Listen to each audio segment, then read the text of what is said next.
and welcome to a new episode of Digital Coffee Marketing Brew. And I'm your host, Brett Dice. If you could please subscribe to this podcast on all your favorite podcasting apps, leave a 5-star review, really just help with the rankings, and let me know how I am doing. But this week, I'm going to be talking with Seth Goldstein, is an entrepreneur, founder, podcaster, techie, father, husband, and social media junkie. He's been podcasting since 2010, which is even before I could have started. So he's been doing a lot longer than I have. And he's owned his own digital marketing company, Goldstein Media, for more than 15 years. Welcome to the show, Seth. How's it going, Brett? How you doing? Thanks for having me. Doing good. The first question is all my guests is, are you a coffee or tea drinker? I like coffee. It doesn't like me, so I have to drink tea. Do you have any specific teas that you like anything green, with black? A lot of caffeine? So it'd be more like green tea. I think green tea has the most caffeine. They're not a sponsor of anything for me, but they Tea Republic of Tea has a high caffeinated, more than caffeine than coffee, black tea that I drink every day. Wakes me up, gets me about halfway through the day before I have to have another cup. But I do like coffee a lot. It just irks my belly, so we'll leave it at that. Too acidic? Is that what it is? I don't know what it is. It just hurts my belly.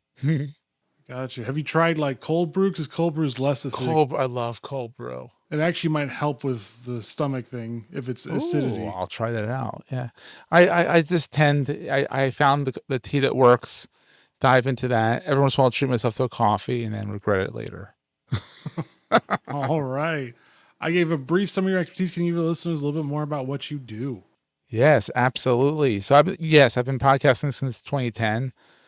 So I like to say that's the second renaissance of podcasting, the second round of podcasters. First were in the early aughts, 2005 to 2010. Adam Curry, Leo Laporte, all those guys kind of got in there at the start. I kind of came in when it started to be easier to podcast. There was Google Hangouts on Air, that this recorded stuff and video and all that stuff that just seemed to work, and I could get my head around it. So I started that. I've actually been a digital marketer since 2008, the best time to start a business at the height of a global recession. But it's also, when you think about it, as an entrepreneur, no one's going to hire you during a global recession, so you got to start your own shingle. And I've been doing that ever since. That's been 17 years. And then about a year and a half ago, I decided, hey, I've been helping people with podcasting for a while. Why don't I monetize that? So I started Podcast Mastery, where I help podcasters kind of get a handle on the whole craziness that is this podcasting third renaissance, I like to call it now. Got you. And so yeah, you are correct. Podcasting started, technically it started in 2005. That was Yes. kind of the first time iTunes really did something with it. But the first RSS feed was 2003 was the to be first. exact. Yeah. Yeah. Well, I had to look up because I think I saw a job description that said 20 plus or 25 plus years of podcast experience. And I'm that nobody has that because it hasn't been around that long. Yeah, I do think I do think that people were dabbling before, but Apple, of course, made it popular. So go figure. Speaking of podcasts, what should marketers know about podcasting? Because I feel they kind of understand it, and it's getting more popular, and I'm being a lot more requests. But I don't think they really understand downloads, for example, who they should sponsor, because they feel that they should have the Joe Rogans and everything, and that's the 0.10001% of podcasts. So what should they know about sponsorships and getting guests on and all that stuff? Finding guests isn't as hard as you would think. Just ask, and people love to talk about themselves. So that's easy. As far as downloads go, I feel like downloads are going away because people don't download podcasts anymore. They stream them. So there's a streaming of streams metric, and then there's a download metric, and the download metric is kind of evolutionarily going away because no one technically downloads them anymore. And when you think about it, I think marketers and business owners who want to sponsor podcasts should look at podcasts that are in their niche, that talk about who they want to get in front of, where they're, fish where the fish are, essentially. And you want to make sure that you Find the podcast. You're not going to find the Joe Rogans, the Mel Robbins. You know, you can. You're going to spend a freaking fortune on them, and you're probably not going to get any hits on it. If someone has like 100 listeners per their episode, or 30 per episode, but 100 per month, or whatever, and you get 2 deals from it, or you get a bunch of clicks from it, that's all that matters. Like, I feel like metrics are less important than results. And I also think that you have to give it more than a month. You should commit to 3 to 6 months on being on someone's podcast. And then if it doesn't work, all right, it didn't work. You tried it, no harm, no foul. But you can't get results in a month. Very rarely will you find, unless you're a vitamin supplement and Joe Rogan likes your vitamin supplement, then you might get a hit. But like if you're, let's say you're doing a local podcast in, let's say, Bucks County, Pennsylvania, which is where I live, and the ICP, the customer profile of the people who listen are local business owners or local homeowners or whatever. Let's say it's a handyman podcast, and you are a landscaper. That's like a perfect spot to talk about what you do and have an ad spot on it. But then there's also bigger podcasts that are a little bit more ambiguous on what you should be, where you should be, but you can't hurt to try it and see if it works, because podcasting is only getting more and more popular. Yeah. I mean, from the numbers, the advertising is still going up, and there's still not as much podcasts as there are blogs. Because I mean, I kind of like look at it almost in the same light, because blogs came around when the internet was first introduced, because it was easier 94, 95, yeah. It's easier to write, and there wasn't as much to like upload, because it was more of a Word document instead of like audio or video, which we have now. So, I mean, for those looking, how would they find the podcast maybe to advertise? Would they look at listen notes? Would they try to like do some general searches? Because I feel like that's the biggest hurdle for a lot of marketers is, where do I find the podcast in my niche? I would go, I mean, honestly, it's not called iTunes anymore. Apple Podcasts is a great place to look. Podchaser is a great place to look. Honestly, even IMDb has a way to put your credits in. It's a pain. It's a royal pain. I tried.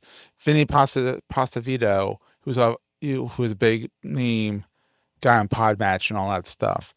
He is like, oh, you got to be on IMDb. But he's also from traditional media. He's like, oh, he's got his credits, edit credits, and all that stuff. He's like, you can be IMDb as a podcaster. But also just start listening to podcasts that you want to listen to that you think might be interesting to you. And if they're interesting to you, they're probably interested in someone else. And you never know. You might get in front of someone who isn't looking for lawn care service, but they might know someone who does. And they say, well, I've been listening to this podcast every week, and Joe's lawn service comes up. You need a lawn service? Give Joe a call. I mean, it's word of mouth. It really is. The best word of mouth and it's repetition. The more you hear the message, the more you're going to remember it. Like, what is it? Paleo Valley beef sticks. As much as I hate their ads on YouTube, I'm going to remember them forever. I won't ever buy them because they annoy me, because they're the worst ads. But if you have a good ad and you don't annoy me and you have a name that I can remember, which is half the battle, that's great. So how do you make the less annoying ads? Because I know on TV, when when you're doing on TV, it's like the show is at this volume, and then all of a sudden the ad goes to like 50, and you're like, I need to mute this because I'm not going to like do this little volume up, volume down dance. Like, how Amazon Video is the worst for that. Have you noticed that Netflix seems to get their levels right. Apple TV, I don't get ads on Apple TV, so that's besides the point. But Hulu is really loud, and so is Amazon Video. They're like, I'm like, honestly, I don't know if that's something that the advertisers control or the streaming services controls. But like, honestly, also have good visuals, because if it's louder and you get muted, if you have a good visual, you'll probably be unmuted at least the first time. So people are like, wait, what are they doing? Like the selfie Yeti guy now that the AI does with the Yeti, and it's talking, and so it makes you click on to hear what is that thing. So Be creative. And with AI now, because you ever noticed back in like the teens and the early aughts on TV, there's the good ads that people paid millions of dollars for, and then the car ads that are really cheesy.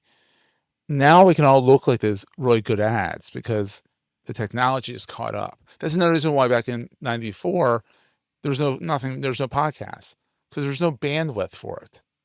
It was not in 2005 really is when it hit, is when people were listening to MP3s. People, the music industry had the reckoning with Napster. And so then they came around to iTunes and Apple and all that stuff. Everything happened for a reason. And now you can have a good looking ad pretty quickly. And if you're doing a video podcast, you want those ads everywhere. You want them in YouTube. You want them on the podcasts. I'll be also on for podcasts, because sometimes I'm sure people will listen to this and some people will watch this. And when you think about it, you want to have as good audio as you have video, because you don't know how they're consuming it. They don't just have all video stuff that's all visual and not have anything good audio on it. Got you. And so, from the podcaster side, it's a mess to figure out your stats. You have like 50 different options now. And so how do the podcasters convince the marketers to sponsor them? Because even I have like Chartable, there's YouTube because YouTube doesn't share with my own podcasting host. There's Spotify because Spotify doesn't share. Like everybody doesn't share with anybody. Captivate, which you're on, I understand Captivate has its own stats. I generally tell people to, number one, gather all your stats, and then kind of make an amalgamation. Brutalizing that word, but kind of meld them all together and get an estimate. And the tilde, the little squiggle, it's just about. Always put a tilde before that, about this many people. And if it's a weird number, bump that up to the next 100.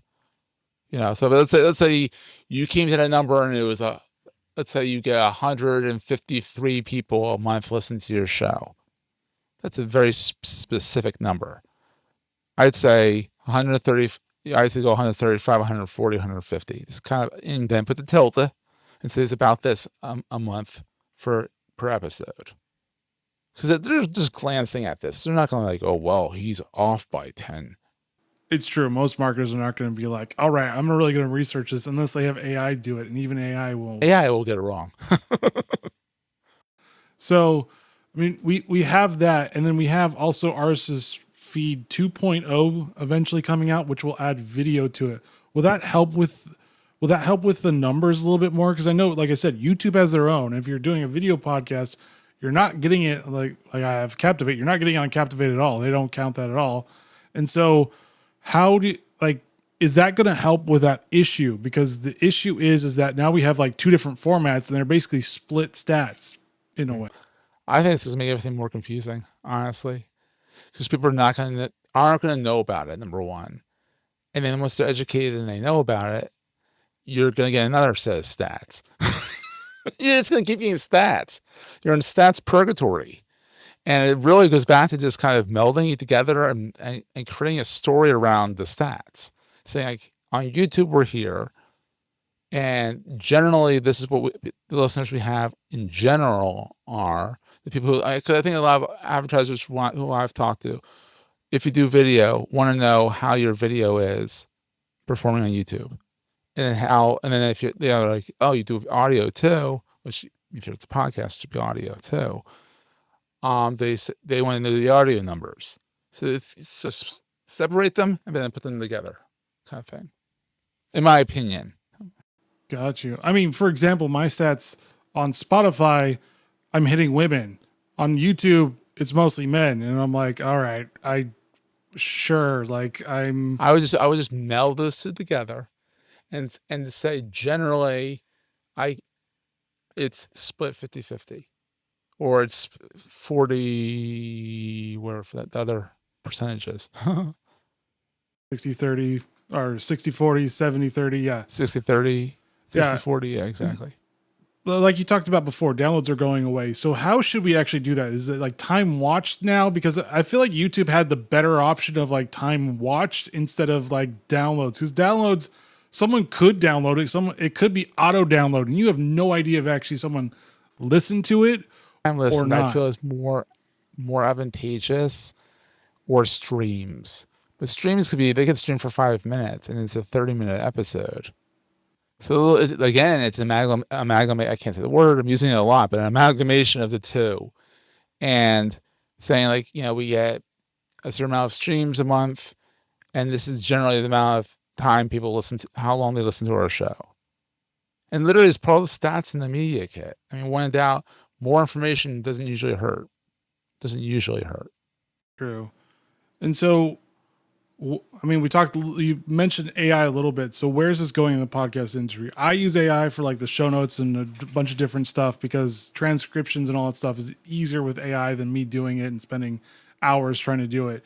But we also now have Descript saying that they have their own AI avatars and you could not even be in front of the camera anymore, which I'm not really in favor of. It's kind of cool, but I'm probably will never use it because I don't think, I don't think it's really just well, it's not real. I mean, it looks like you, but it's not real. It's too perfect too. There's no ums and ahs and hms, and like, I'm a very big proponent of telling my clients this is not effing NPR. You're allowed to take a breath. You're allowed to take a beat. You can go ah. Let me think about that. Like, and then honestly, don't edit those out. That makes it human. That makes them more approachable, in my opinion. And if you think about it that way, AI isn't doing that. And if they do it, like I think Notebook LM, their podcasts, they've gotten actually pretty good with the ums and ahs. But if you get long enough in it, they start repeating the ums and ahs at the same time. they run out of like things, colloquialisms. It's very funny. So basically, like use it as a tool, but just don't like rely on it like so heavily that you just take yourself out of the whole production. Don't take yourself out of the equation. And if you had the budget, hire a voiceover artist for the front and back bumpers. It sounds better. It's just better. I know for one of my shows I did with a client, I have a voiceover artist. Another, because they have the budget, to get this done. Another person used 11 Labs for the bumpers. And it sounds halfway decent for like, welcome to this show. You're listening to this with so-and-so. That's fine. I mean, I know I hear voiceover artists screaming, no, it's not fine. But really, it's fine. If you don't have the budget, they're not going to get the money anyhow. So, No. And I mean, yeah, for them, it's like it's taking my job away, but it's like, well, I mean, yeah, because if you get too expensive, I'm not going to be able to afford it. A lot of people aren't going to be able to afford it. So when you're too expensive, I'm going to go for the cheaper option, unfortunately. yeah. And it's not even the cheaper option. Sometimes you just need to get the stuff out. And working back and forth on the bumper takes too long. So I'm still a big proponent of using voiceover artists when you can. Absolutely. I'm not trying to say don't use them. I'm just saying sometimes if it's a small podcast project that has no budget, take that into account. Yeah, it's not the essential tools that you actually need. It's a nice to have, but it's not an essential. So, what do you think the future of podcasting is going to look like? I mean, we've talked about how it's still going up. It's still going strong for the time being. I mean, sometimes there'll be downturns. I mean, I've seen my downloads up 1 month and down 1 month. It's kind of like the stock market. I'm like, where am I going to be this month?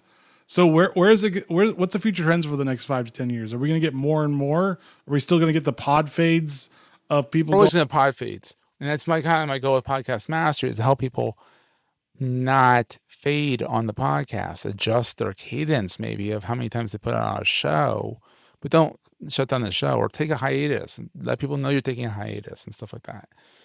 But I think one of the biggest worries, before I'll get to your question in a second, one of the biggest worries is that are you too late? I've been hearing that. Am I too late to do a podcast? No, absolutely not. And I think that podcasting is only getting more and more popular in the next year, 5 to 10 years. Absolutely. Just like newsletters have come around. I'm writing a newsletter in my newsletter about how newsletters, I said newsletters 3 times there, how newsletters are the next big thing for journalists, because the democratization of the medium and the media. It's the same thing. This is the democratization. That's a hard word to say. Democratization of radio. It's the podcast. And everyone can do a podcast if they want. And if it's interesting enough, people will listen to it. And you have to be dedicated to actually do it because Yeah. people need to find you and it takes time. It takes, I would say, about 3 to 6 months even for people to find you a lot of time. I think the stat is there's 200,000 active podcasts. There's 4 million podcasts out there or more, but a lot of them have faded or have gone away. And there's nothing wrong with it. Like, let's say it's run its course. I've been podcasting for 15 plus years.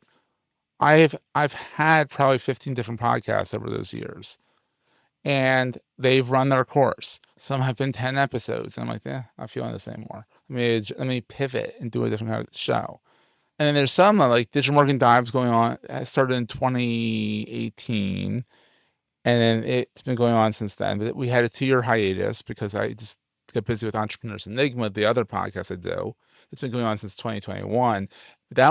Entrepreneurs Enigma has been going on nonstop every week since 2021, which it seems like yesterday, but really is a long time ago. And then what's your one pitch to marketers that are kind of hesitant about actually like sponsoring or doing ads? What's your one pitch about why it's good to actually do it on podcasting? Because number one, it's cheaper than getting on the radio. Really, it's cheaper.